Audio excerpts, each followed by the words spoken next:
माझ्या आयुष्यातील एक सत्य घटना आपल्या सर्वांशी शेअर करत आहे. माझ्या मनात या गोष्टीची आठवण अजूनही ताजी आहे.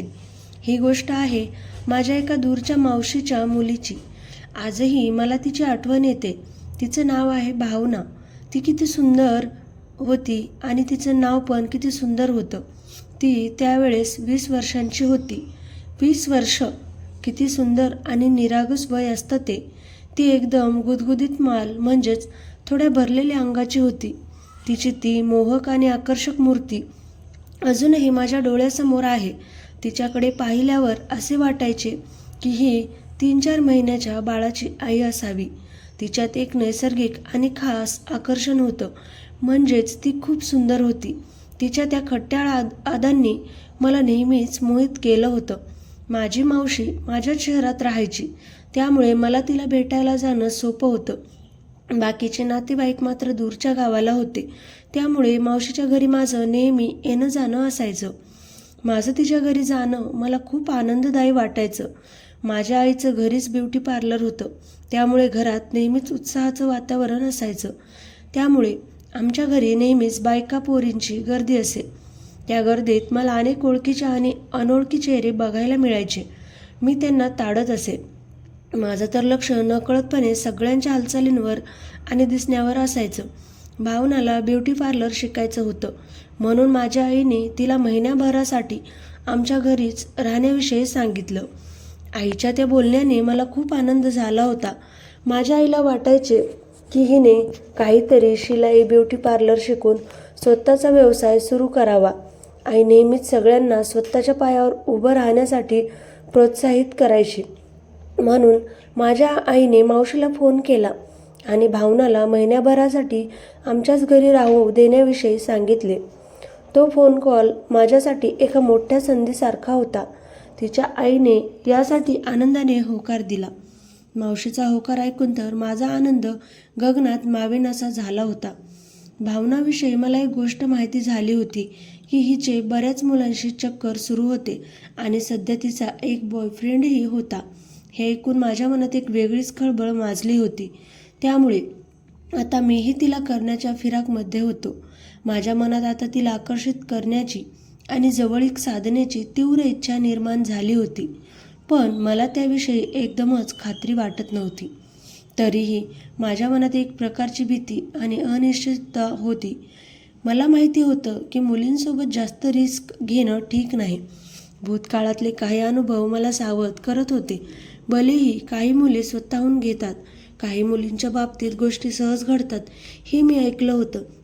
काही मुली तर बाहेरील मुलांकडून घेत असतात आणि घरच्यांसमोर किंवा रिलेटिव्हसमोर मात्र सती सावित्रीसारख्या राहतात. लोकांचं कपटी वागणं बघून माझा गोंधळ उडाला होता.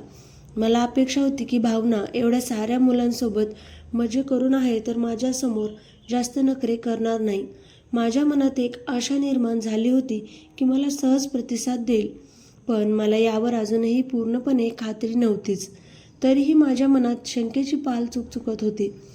आपल्या बॉयफ्रेंडबद्दल तिने स्वतःहूनच सांगितल्यावर मी या वाहत्या गंगेत हात धुण्याचे पक्के केले. जेव्हा तिने स्वतःहून तिच्या बॉयफ्रेंडबद्दल सांगितलं, तेव्हा मात्र मी निर्धार केला. मी तिच्याशी सेटिंग करायला लागलो. आता मी तिला आपल्या जाळ्यात ओढण्यासाठी योजना आखायला सुरुवात केली. ते उन्हाळ्याचे दिवस होते. त्या दिवसांच्या उष्णता अजूनही मला आठवते. त्यामुळे एक कूलर मी माझ्या वरच्या मजल्यावरील रूममध्ये लावला होता. माझ्या रूममध्ये थंड हवा असल्यामुळे मला खूप आराम मिळायचा. भावनाला कूलरमध्ये झोपायची सवय होती, त्यामुळे रात्री ती माझ्या रूममध्ये येऊन झोपेल असं ठरलं. रात्री जेवण झाल्यानंतर ती झोपायला माझ्या रूममध्ये आली. तो क्षण माझ्यासाठी खूप खास होता. बोलता बोलता तिने तिचा बेड खालीच लावला. तिचा खाली बेड लावण्याचा विचार थोडा निराशाजनक होता. मी दिवाणवर लेटून तिच्याशी गप्पा मारायला लागलो. तिच्यासोबत बोलताना वेळ कसा गेला हे मला कळलंच नाही. ती मला काहीशी परेशान दिसली. तिच्या चेहऱ्यावरची काळजी बघून मला थोडं वाईट वाटलं. मी तिला विचारलं, काय झालं भावना? तू परेशान का दिसत आहेस? तर ती म्हणाली, अरे मला कूलरची हवा अजिबात लागत नाही आहे. खूप गरमी होत आहे मला. मी तिला वरती माझ्या बाजूला झोपण्यास सांगितले. माझं हे बोलणं थोडं धाडसी होतं. ती म्हणाली, कोणी बघितलं तर काही वेगळा विचार करतील ना. तिच्या या प्रतिक्रियेमुळे मला थोडा संकोच वाटला. मी उठून जिन्यावरचा गेट आणि मग रूमचाही दरवाजा लावला आणि तिला म्हणालो, आता तू मला चिपकूनही झोपशील ना तरी कुणाला काही कळणार नाही. माझं हे बोलणं ऐकून माझंच हृदय धडधड करत होतं. यावर तिचा चेहरा लाल झाला आणि तिने माझ्याकडे थोड्या रागानेच बघितलं. तिच्या चेहऱ्यावरचे बदललेले भाव बघून मी थोडा घाबरलो. मला माझी चूक कळली तसा मी तिला म्हणालो, मलाही फरशीवर काही झोप येणार नाही. तुला वाटत असेल तर तू वरती येऊन झोपू शकतेस आणि मी बाजूला सरकून झोपतो. थोड्या वेळाने ती आपली उशी घेऊन माझ्या जवळ आली. दोघांच्या मध्ये तिने उशी ठेवली आणि बेडच्या किनाऱ्यावर लेटली. आम्हाला दोघांनाही थोडी वेगळं जाणवत होतं. तिचा सुगंध दरवळताच मी एक्साईट झालो. तिच्या जवळ येताच माझ्या भावना अनावर होऊ लागल्या. माझ्या मनात चांगले वाईट विचार एकत्र गर्दी करत होते. तसंही जेव्हा एखादी चालू मुलगी तुमच्या बाजूला लेटली असेल तेव्हा तुमच्या मनात भावना तर येणारच ना. माझ्या मनात उठणाऱ्या नैसर्गिक भावनांना मी आवर घालू शकत नव्हतो. त्यामुळे माझ्यात वेगळी हालचाल होऊ लागली. मला माझ्या मनाची स्थिती कळत होती, पण मला समजत नव्हतं की सुरुवात तरी कुठून करू. माझं मन एका विचित्र कात्रीत सापडलं होतं. जर मी स्वतःहून काही हालचाल केली आणि तिने तिचे नाटक सुरू केले तर मला तिच्या प्रतिक्रियेची भीती वाटत होती. मी विचार केला की ट्राय केल्याशिवाय कसं जमणार. माझ्या मनात एक छोटासा आशावाद जागा झाला. समोर जे होईल ते पाहिलं जाईल. मी आता परिणामांची पर्वा न करता पुढे जाण्याचा निर्णय घेतला. माझं अंतर्मन म्हणत होतं की अगदी आत्ताच हिच्या जवळ जावं आणि सगळं आटोपून टाकावं. एक अनावर ओढ मला तिच्याकडे खेचत होती. प्रत्येक क्षण युगासारखा वाटत होता, पण जोशमध्ये होश गमावून काही फायदाच नव्हता. काहीतरी गडबड झाली तर सगळं मातीमोल होईल या विचाराने मन धास्तावलेलं होतं.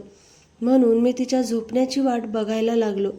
जशी ती मला झोपलेली दिसली तसा मी तिच्यावरून हात फिरवायला लागलो. एक थरथर माझ्या हातातून तिच्यापर्यंत पोहोचत होती. काय प्रतिक्रिया होईल याची भीती होती. तिने काहीही हालचाल केली नव्हती. तिच्या शांत चेहऱ्याने माझ्यातील धडधड वाढवली. ते बघून मी खोड्या करू लागलो. स्वतःवरचा ताबा सुटत चालला होता, पण तरीही तिने काहीच हालचाल केली नाही. तिच्या निश्चलतेने माझ्या मनात एक वेगळीच शंका निर्माण झाली. तिचे श्वास मात्र थोडे जड होत चालले होते. तिच्या प्रत्येक श्वासांवर माझं लक्ष केंद्रित झालं होतं. काहीतरी वेगळं घडतं याची जाणीव होत होती. मी तर आज पूर्णपणे निश्चय केला की काही होऊन जाऊ दे, तिच्यासोबत करायचंच. आता कोणताही विचार आड येणार नव्हता. फक्त ती आणि मी एवढंच माझ्या डोक्यात होतं. ती अजून शांतच होती, म्हणून मग मी तिच्या ओठांवर किस केलं आणि चटकन बाजूला झालो.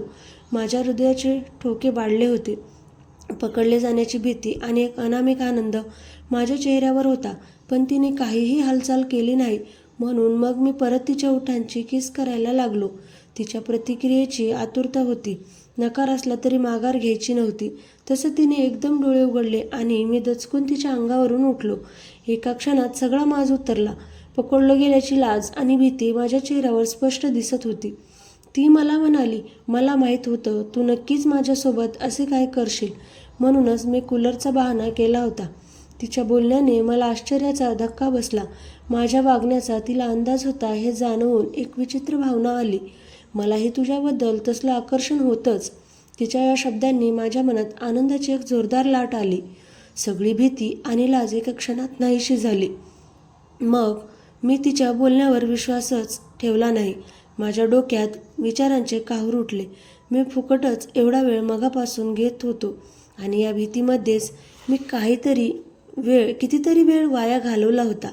माझी निराशा आता हळूहळू संतापामध्ये बदलत होती. मला तर तिला केव्हाचीच जवळ घेऊन उपभोगायचे होते. माझ्या आत दडलेली इच्छा आता उसळी मारून बाहेर येऊ पाहत होती. ती समोर येऊन म्हणाली, आजकाल माझा बॉयफ्रेंड माझ्यापासून दूर दूर राहत आहे, म्हणून जेव्हापासून मी तुझ्या घरी आली तेव्हापासूनच मला तुझ्यासोबत वेळ घालवायची इच्छा होती. तिच्या या बोलण्याने मी पुरता गोंधळलो होतो आणि माझ्या भावनांचा बांध तुटला होता. आणि तिने लगेचच मला हळूच आपल्याकडे ओढलं आणि माझ्यासोबत किस करू लागली. मी पण तिच्या किसमध्ये सामील झालो आणि आम्ही आमचे प्रेम साजरे करत होतो आणि आम्ही दोघेही आता परमोच्च आनंदाच्या दिशेने वाटचाल करत होतो. आणि बघता बघता आम्ही आमच्या आनंदाच्या अंतिम टोकावर पोचलो आणि शांत झालो. दोघेही तसेच एकमेकांच्या कुशीत शिरून थोडा वेळ गप्पा मारत बसलो. नंतर आम्ही दोघे एकमेकांच्या कुशीत शिरून झोपलो. ती रात्र माझ्या आयुष्यातील सर्वात अविस्मरणीय रात्रींपैकी एक होती. तर मित्रांनो, कथा कशी वाटली कमेंट करा. व्हिडिओ आवडला असेल तर लाईक करा. चॅनेलवर नवीन असाल तर चॅनलला सबस्क्राईब करा. चला तर मग पुन्हा भेटूया अशाच नवीन व्हिडिओमध्ये. धन्यवाद.